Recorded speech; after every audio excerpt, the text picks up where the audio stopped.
चलिए fluid mechanics को आगे बढ़ाते हैं और नेक्स्ट टॉपिक जो हम लोग करने जा रहे हैं वो है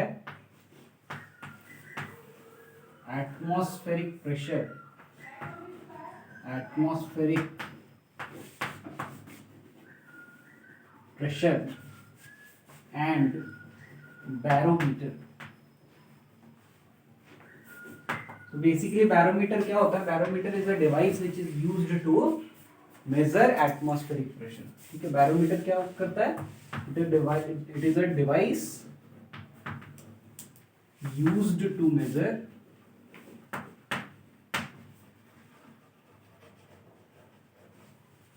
एटमॉस्फेरिक प्रेशर। ठीक है भाई, तो barometer is a device which is used to measure atmospheric pressure. होता क्या है, इसका कंस्ट्रक्शन क्या होता है उसको समझिएगा। होता ये है कि एक इस तरह का वेसल लेते हैं और इसमें भर देते हैं मर्क्यूरी। ठीक है, और एक और मर्क्यूरी का ट्यूब लेते हैं और उसको यहाँ पे ऐसे रख देते हैं इन्वर्टेड, इस तरह से कि अंदर में गैस नहीं एंटर कर रहा। तो हम लोग ऑब्जर्व ये करते हैं कि थोड़ा सा मर्क्यूरी का लेवल इसमें ऊपर हो जाता है, रेज कर जाता है। ये हाइट कितना रेज करता है वही हमको एटमॉस्फेरिक प्रेशर मेजर करने में हेल्प करता है। कैसे? देखिएगा ध्यान से। हम लोगों ने देखा है कि सेम लिक्विड में सेम हाइट पे सेम प्रेशर होता है। तो सोचो अगर यहाँ पे मर्क्यूरी राइज नहीं करता तो इस पॉइंट का जो प्रेशर होता ऊपर में पूरा वैक्यूम होगा, तो वैक्यूम से कांटेक्ट में अगर होगा कोई पॉइंट तो उसका प्रेशर क्या होता है बोलो? जीरो। वैक्यूम के कांटेक्ट में कोई पॉइंट होता तो प्रेशर क्या होता बोलो? जीरो। देखो उस इमेजिनरी सिचुएशन को यहाँ डायग्राम से दिखा रहे हैं। उस इमेजिनरी सिचुएशन कि अगर मान लो कि राइज नहीं करता तो इससे क्या पता चलेगा कि क्यों राइज करता है। अब देखिए ये जो है एटमॉस्फेयर के डायरेक्टली कांटेक्ट में ओपन है तो इसका एटमॉस्फेरिक प्रेशर के बराबर प्रेशर होगा और यहाँ पे प्रेशर जीरो हो गया। अब आप देखिए ध्यान से, तो सेम लेवल पे दो पॉइंट्स हैं लेकिन, और सेम लिक्विड में भी हैं, लेकिन उनका प्रेशर अलग अलग आ रहा है कि नहीं आ रहा है? आ रहा है ना भाई। ये एटमॉस्फेरिक प्रेशर के बराबर और ये क्योंकि वैक्यूम के कांटेक्ट में है तो जीरो है ना। तो यहां पे ये लिक्विड राइज कर जाता है सो दैट यहां का प्रेशर और यहां का प्रेशर क्या हो सके बोलो? इक्वल हो जाए। ठीक है, उतना ही राइज करता है जिससे ये दोनों प्रेशर क्या हो जाए? इक्वल हो जाए। आया समझ में? तो देखिए हम लोग इसमें तीन पॉइंट्स कंसीडर करें, पॉइंट ए, पॉइंट बी और पॉइंट सी। ठीक है, और एटमॉस्फेरिक प्रेशर को हम लोग पी नॉट से डिनोट कर रहे हैं। इसको हम लोग किससे डिनोट कर रहे हैं? एटमॉस्फेरिक प्रेशर, उसको पी नॉट से डिनोट कर रहे हैं। तो देखिएगा ध्यान से, क्या आपको ये समझ में आता है कि पीबी और पीसी दोनों इक्वल होना चाहिए और किसके बराबर होना चाहिए बोलो? एटमॉस्फेरिक प्रेशर के बराबर, है ना। सेम हॉरिजॉन्टल लेवल पे है और सेम फ्लूइड में है तो सेम इक्वल प्रेशर होगा। अच्छा, अब हम लोग इन दोनों पॉइंट्स के बीच में variation of pressure with depth लगाते हैं। तो हमने पढ़ा था कि PB equals to PA plus rho G H, पढ़ा था। अब देखिए ये पीए जो है वो इस पॉइंट का प्रेशर है और यहां पे क्या है बोलो? वैक्यूम है। तो वैक्यूम के कांटेक्ट में कोई पॉइंट होगा उसका प्रेशर क्या होता है? जीरो। तो पीए इज जीरो। तो क्योंकि पीए जीरो है तो zero plus rho G H equals to PB. PB PC और पी नॉट तो बराबर है तो इसको पी नॉट भी लिख लें तो कोई दिक्कत नहीं है। Hence P naught comes out to be rho G H. ठीक है भाई, रो जी एच। मतलब ये जो डिवाइस है, ये जो इसको कहते हैं बैरोमीटर। ये डिवाइस में अगर हम लोग ये निकालने की कौन सा लिक्विड है, जनरली कौन सा लिक्विड यूज होता है? Hg, मर्क्यूरी यूज होता है। ठीक है, और आपको पता हो Hg तो Hg का डेंसिटी मालूम रहेगा, जो लिक्विड होगा उसका डेंसिटी तो मालूम रहेगा ना, तो उसका डेंसिटी मालूम है। Acceleration due to gravity G मालूम है। कितना हाइट राइज किया है ये तो इसके ऊपर अगर स्केलिंग बना हुआ रहेगा तो कितना हाइट राइज किया वो भी पता चल जाएगा। और अगर इन तीनों को मल्टीप्लाई कर देंगे तो क्या मिल जाएगा बोलो, एटमॉस्फेरिक प्रेशर मिल जाएगा कि नहीं। तो बैरोमीटर क्या हम लोग को एटमॉस्फेरिक प्रेशर निकालने में मदद करता है कि नहीं। And hence barometer is a device which is used to measure atmospheric pressure. कोई दिक्कत। अब देखिए ये तो हो गया पूरा, उसका कंस्ट्रक्शन के बारे में बोला जाएगा तो बोलेंगे कि एक बाथ टब है, उसमें मरकरी रखा हुआ है, इन्वर्टेड ट्यूब है और उसमें भी मरकरी है तो मरकरी राइज कर जाता है। क्यों राइज करता है that I have already explained. ठीक, इसमें कितना हाइट आता है, तो मरकरी अगर आप रखेंगे तो आता है 76 सेंटीमीटर ऑफ Hg। आपने ऐसा सुना है कभी 76 सेंटीमीटर ऑफ Hg? यस, ये सुना है कब, एटमॉस्फेरिक प्रेशर। ये भी एक यूनिट बन गया एटमॉस्फेरिक प्रेशर। एटमॉस्फेरिक प्रेशर का एक यूनिट बन गया सेंटीमीटर ऑफ Hg। उसका मतलब क्या हुआ कि बैरोमीटर में अगर रखेंगे तो वो 76 सेंटीमीटर ऊपर राइज करेगा। अगर आप ध्यान से देखें तो ये स्लाइटली लेस देन 1 मीटर है, स्लाइटली लेस देन 1 मीटर है ना, स्लाइटली मतलब 240 सेंटीमीटर लेस देन 1 मीटर।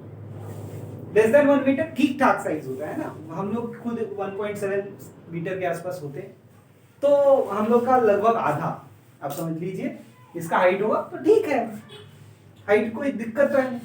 अच्छा, इसी को कभी कभी आप सुने होंगे 760 mm ऑफ Hg कह दिया जाता है, सुना? कुछ नहीं किया, सेंटीमीटर को मिलीमीटर में कन्वर्ट कर लिया, ये भी वही लेंथ है। और इसी को कभी कभी 760 टॉर कह दिया जाता है, 760 टॉर, ये भी यूनिट ऑफ प्रेशर। अब क्वेश्चन कई बार पूछता है, अच्छा एटमॉस्फेरिक प्रेशर आता कितना है, तो जब आप सारे वैल्यूज को पुट करेंगे, मतलब डेंसिटी ऑफ मर्करी, जी का वैल्यू और एच का वैल्यू तीनों पुट करेंगे, तो एटमॉस्फेरिक प्रेशर पी नॉट जो आता है 1.015 इंटू 10⁵ न्यूटन पर मीटर स्क्वायर आता है। ठीक है, ये आता है एटमॉस्फेरिक प्रेशर। क्वेश्चन ये पूछ दिया जाता है कि why water is not used, why water is not used, water क्यों यूज नहीं होता है, किसमें, बैरोमीटर में वाटर क्यों यूज नहीं होता। तो देखिए बहुत आसान, उसका आंसर क्या है समझिएगा कि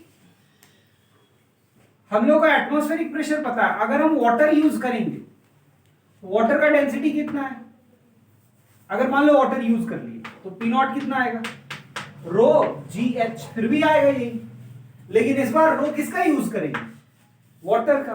पिछली बार रो किसका यूज कर रहे थे, मर्क्यूरी का, क्योंकि मर्क्यूरी रखे थे, तो इस बार वाटर का रो यूज करेंगे।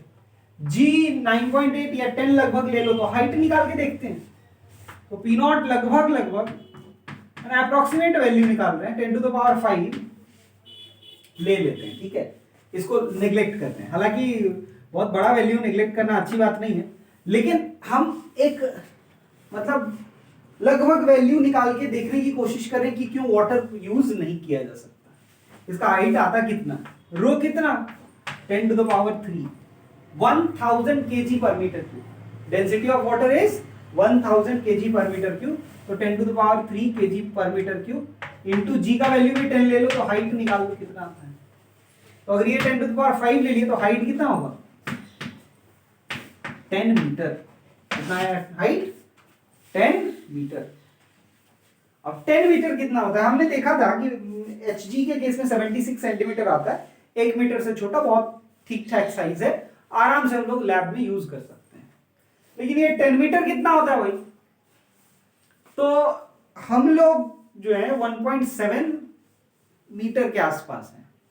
अगर एक मतलब एक अच्छे खासे लंबे ह्यूमन बीइंग का लेंथ अगर 2 मीटर भी माना जाए तो उसका 5 गुना,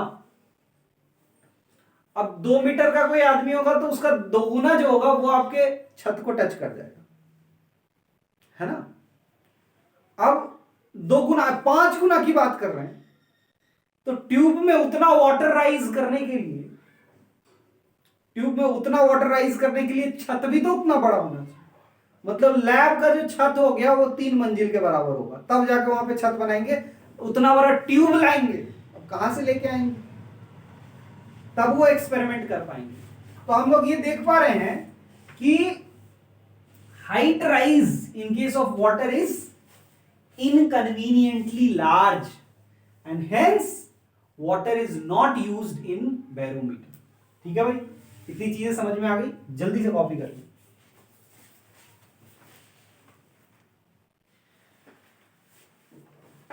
चलिए अब आगे बढ़ते हैं।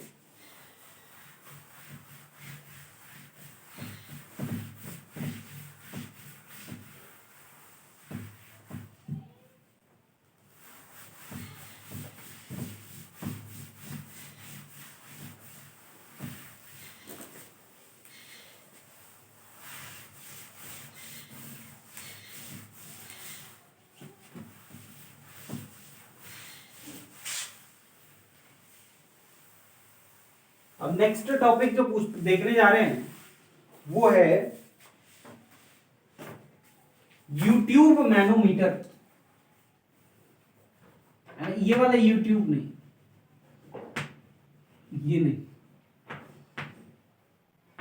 U tube manometer.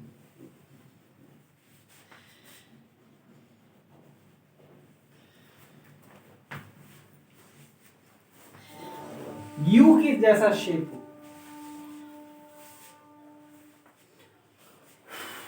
देखिएगा ये एक ऐसा डिवाइस होता है, it is used to measure pressure inside a vessel. It is used to measure pressure inside a vessel. Pressure inside a vessel, एक वेसल के अंदर में क्या प्रेशर है उसको मेजर करने के लिए यूट्यूब मैनोमीटर का यूज होता है।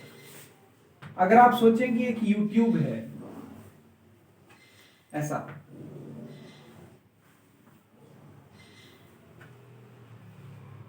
और उसमें एक आप कोई लिक्विड रख लें, मान लो मरकरी रखते हैं, हाई डेंसिटी की वजह से इसी को प्रेफर किया जाता है। तो अगर मरकरी रखते हैं और नॉर्मली दोनों एंड ओपन है, कहीं से कोई कनेक्टेड नहीं है, तो सेम हाइट पे दोनों रहेगा। अब मान लो इधर से अधिक प्रेशर लगाएंगे तो क्या होगा, ये राइज कर जाएगा। ठीक कर जाएगा कि नहीं। अगर इधर से प्रेशर हाई प्रेशर लगाएंगे तो इधर क्या करेगा, राइज कर जाएगा। और अगर इधर का प्रेशर डिक्रीज करते हैं तो ये नीचे चला जाएगा, फॉल कर जाएगा। समझ में आया। इधर से प्रेशर बढ़ाएंगे, आप इधर से धक्का लगाएंगे तो उधर उठ जाएगा। लेकिन अगर आप इधर वैक्यूम क्लीनर लगा दे, वैक्यूम क्रिएट करने लगे, तो क्या होगा, ये इधर खिंचा जाएगा, वो फॉल कर जाएगा। ठीक है भाई। और इसी प्रिंसिपल पे बेस्ड ये यूट्यूब मैनोमीटर किसी भी वेसल के प्रेशर को मेजर कर सकता है ना। जल्दी से इसको डायग्राम बनाइए, तब तक हम वेसल के साथ डायग्राम बना के आपको दिखाने की कोशिश करते हैं कि किस तरह से यूट्यूब मैनोमीटर वर्क करता है। मान लीजिए ये वेसल है, इसमें गैस है, हाई प्रेशर पे वो गैस है, और इसके साथ हमने ये यूट्यूब मैनोमीटर लगा दिया। ठीक है, ये यूट्यूब मैनोमीटर हमने इसके साथ कनेक्ट कर दिया। तो जब हम लोग यूट्यूब मैनोमीटर इसके साथ कनेक्ट करते हैं तो क्या होता है भाई, अचानक से इस गैस की हाई प्रेशर की वजह से, पहले तो शुरू में ऐसा स्थिति में था, ये नीचे आ जाता है, ये नीचे आ गया, मतलब यहां तक गैस भरी है, और यहां अब ये लिक्विड है। ऑब्वियसली लिक्विड जो है वो ऊपर राइज कर जाएगा, यहां राइज कर गया। तो क्या हम आसानी से एक्सपेरिमेंट में ये हाइट का डिफरेंस मेजर कर पाएंगे? बिल्कुल। अब देखिएगा ध्यान से, यहां जो प्रेशर है वो प्रेशर ऑफ द वेसल है, और क्योंकि वो लिक्विड नहीं है, गैस है, तो इसके दौरान पूरा यहां से यहां तक पूरा प्रेशर सेम रहेगा। प्रेशर पीवी मान लेते हैं, प्रेशर ऑफ द वेसल। और ये पॉइंट जो है, क्योंकि ये डायरेक्टली एयर के कांटेक्ट में, एटमॉस्फेयर के कांटेक्ट में, तो इसका प्रेशर जो होगा पी नॉट होगा, और ये प्रेशर जो है वो पीबी होगा। ठीक है भाई, तो बताओ भाई, क्या pressure of the vessel PV equals to pressure of the point B होगा कि नहीं? दोनों same liquid, same horizontal level, तो सेम प्रेशर। दूसरा कंडीशन इसमें लगा रहे हैं, पी नॉट प्लस, ये अगर हाइट h है तो P naught plus rho G H, या प्रेशर एट पॉइंट बी मिल जाएगा कि नहीं मिल जाएगा? बोलो। अब प्रेशर एट पॉइंट बी और प्रेशर ऑफ द वेसल बराबर है, तो pressure of the vessel PV equals to लिख सकते हैं P naught plus rho G H. लिख सकते हैं क्या? हो गया। अगर उस एरिया का एटमॉस्फेरिक प्रेशर मालूम है तो पी नॉट यूज करेंगे डायरेक्टली, और रो जी एच उसमें ऐड कर देंगे, प्रेशर निकल जाएगा। वहीं अगर ये फॉल करता तो माइनस रो जी एच कर देते, अगर ये फॉल करता तो माइनस रो जी एच कर देते। ये प्रेशर ऑफ वेसल निकालने में हमारी हेल्प कर देता है। अगर एटमॉस्फेरिक प्रेशर नहीं मालूम तो क्या करेंगे? पहले बैरोमीटर से एटमॉस्फेरिक प्रेशर निकाल लेंगे, प्लस उसमें ये रो जी एच ऐड कर देंगे, तो प्रेशर ऑफ द वेसल निकल जाएगा, है ना? तो जल्दी से इसको भी कॉपी कर लें। चलिए अब आगे बढ़ते हैं। हमने यूट्यूब मैनोमीटर देख लिया हमने। अब नेक्स्ट टॉपिक जो हम लोग देखने जा रहे हैं उसका नाम है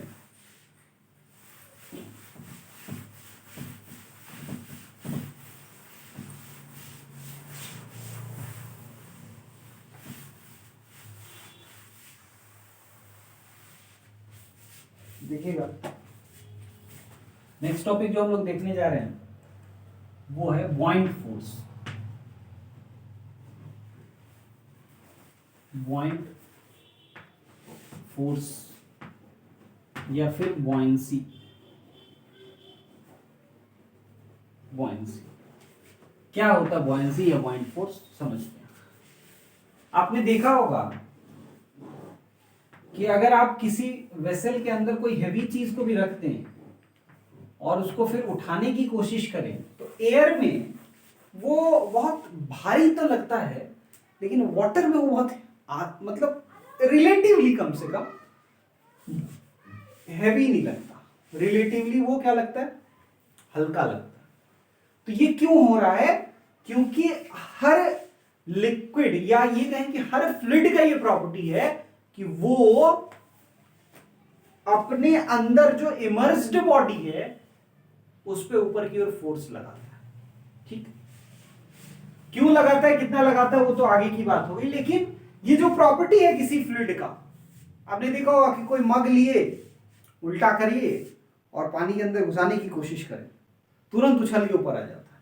तो वहां पे आपको बॉइंट फोर्स तुरंत सीधा सीधा दिखता है कि ये बॉयंसी जो है, बॉइंट फोर्स जो है, it is the property of a fluid due to which it applies an upward, net upward force on the body immersed inside it.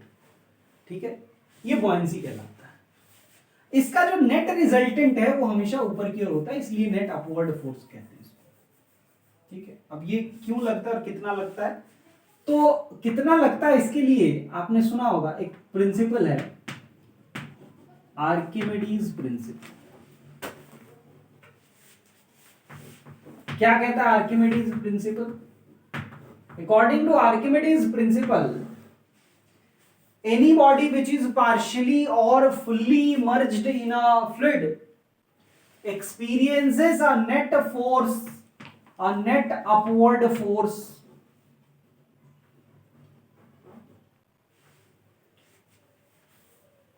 any body which is immersed in a fluid partially or completely experiences a net upward force, and this force is equal to weight of the liquid displaced by the body. Weight of the liquid displaced by the body. वो body जितना ज्यादा liquid को displace करेगा उतना ही ज्यादा net force वो upward experience करेगा। This is very simple Archimedes principle. Archimedes principle का यही स्टेटमेंट है कि the body which is partially or fully immersed in a fluid experiences a net upward force which is equal to weight of the liquid displaced by the body. अब इसके लिए proof देखते हैं, देखिएगा ध्यान से। प्रूफ, मान लीजिए कि ये लिक्विड है जिसका डेंसिटी रो है। अब यहां पर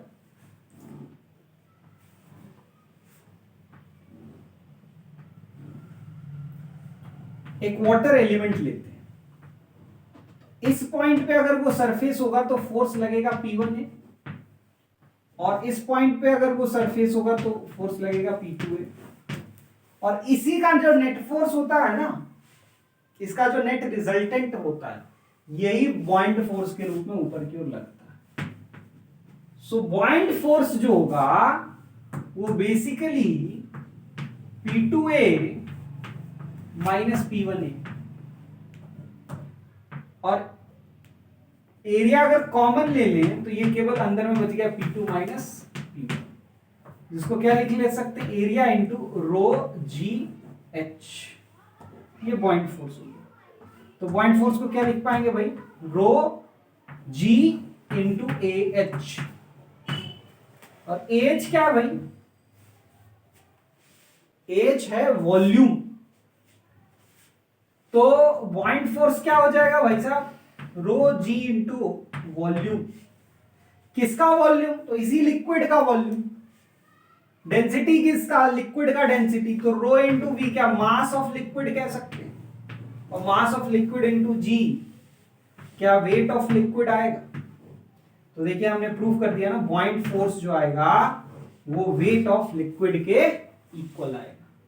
And hence we have proved Archimedes principle. Archimedes principle तो ये कह रहा था, net upward force applied by the liquid is equal to weight of the liquid displaced by the body. हमने ये बस इतना मान लिया कि बॉडी पूरा पूरा इमर्ज्ड है। बट ये जो रिलेशन हमने डिराइव किया है ये तब भी ट्रू है जब पूरा पूरा इमर्ज्ड नहीं होगा। ठीक है भाई, तो ये हो गया पॉइंट फोर्स। अब एक और इंपॉर्टेंट पॉइंट है कि what is the volume of liquid display. बहुत ही इंपॉर्टेंट चीज, इसको याद कर लीजिए। वॉल्यूम ऑफ लिक्विड डिस्प्लेस्ड क्या होता है, कितना लिक्विड आप डिस्प्लेस करिएगा, बॉडी का जितना पार्ट उस लिक्विड में इमर्ज्ड होगा उतना ही वॉल्यूम उसका डिस्प्लेस होगा। So volume of liquid displaced is equal to volume of the body immersed in the liquid. Volume of the body immersed in the liquid. Liquid में कितना इमर्ज्ड है, volume of the body immersed in liquid and volume of the liquid displaced both are equal. जैसे मान लीजिए दो situation आपको बता रहे हैं, इसके नीचे आप लिख सकते हैं।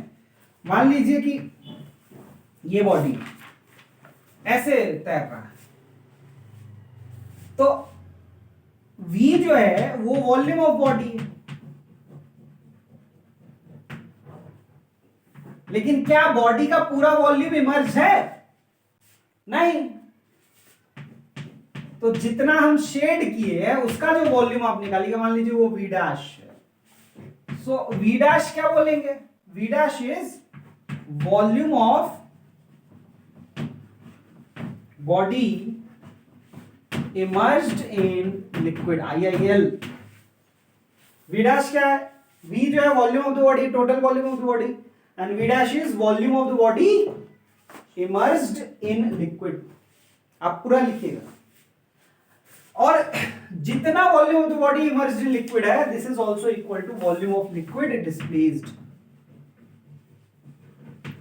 वॉल्यूम ऑफ लिक्विड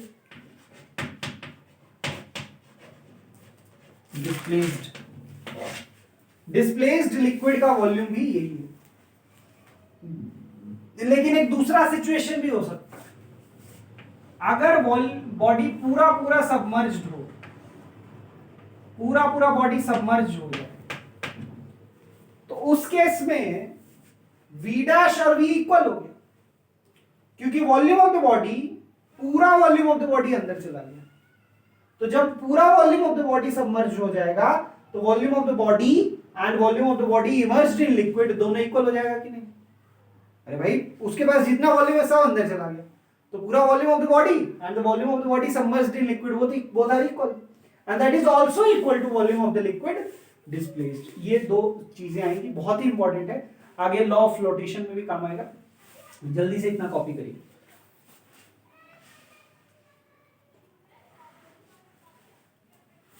चलिए अब आगे बढ़ते हैं और नेक्स्ट चीज पे आते हैं, और वो नेक्स्ट चीज यही होगा, लॉ ऑफ फ्लोटेशन, जो ऑब्वियसली हम लोग आर्किमिडीज प्रिंसिपल से ही डिराइव करेंगे।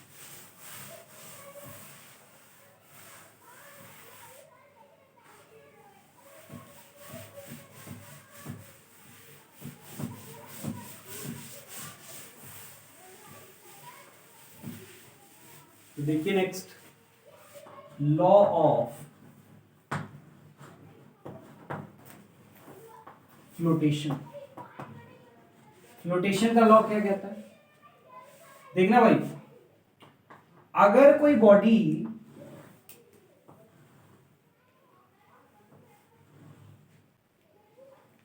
फ्लोट कर रहा है तो दो तरीके से फ्लोट कर सकता है। एक ये केस हो सकता है, इसके अंदर इसका कंडीशन डिराइव कर लीजिए। दूसरा केस हो सकता है कि वो फुल्ली सबमर्ज होके फ्लोट करे, और तीसरा केस क्या हो सकता है? वो तीसरा केस हो सकता है कि वो सिंक कर जाए,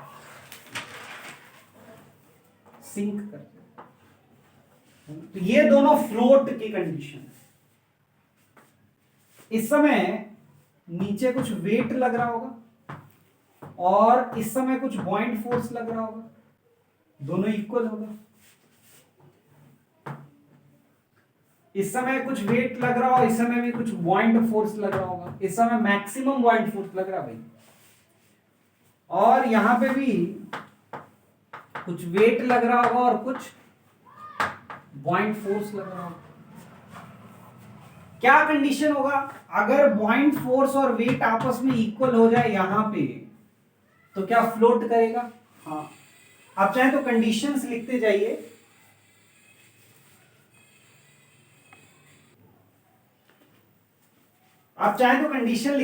यहां पे फर्स्ट केस में लिख लें कि body floats partially submerged, body floats fully submerged and body sinks. तो जब पार्शियली सबमर्ज्ड होके फ्लोट करेगा तो बॉइंट फोर्स और वेट आपस में इक्वल होगा। यहां पे भी buoyant force equal to weight होगा, और यहां पे वेट जो होगा ग्रेटर देन बॉइंट फोर्स होगा। अगर वेट अधिक लगेगा तो नीचे गिर जाएगा ना, सिंक कर जाएगा, नीचे वाले लेवल पे सेटल हो जाएगा। लेकिन ना आप इस केस में बुक्स में कई बार देखिएगा लिखा हुआ रहता है बॉइंट फोर्स जो है वो ग्रेटर देन वेट, ये लिखा हुआ रहता है। कई बार बुक्स में आप देखेंगे कि ये लिखा हुआ रहता है, या हो सकता है 9th में आपने ये पढ़ा भी। तो इसका क्या मीनिंग होता है? देखिए, अभी का बॉइंट फोर्स और वेट तो इक्वल है। अगर फुल्ली सबमर्ज हम जबरदस्ती करें, कोई चीज अगर आप पूरा फ्लोट कर रहा हो और जबरदस्ती आप उसको सबमर्ज करिएगा तो क्या होगा? जैसे ही छोड़िएगा ऊपर आ जाए। क्यों?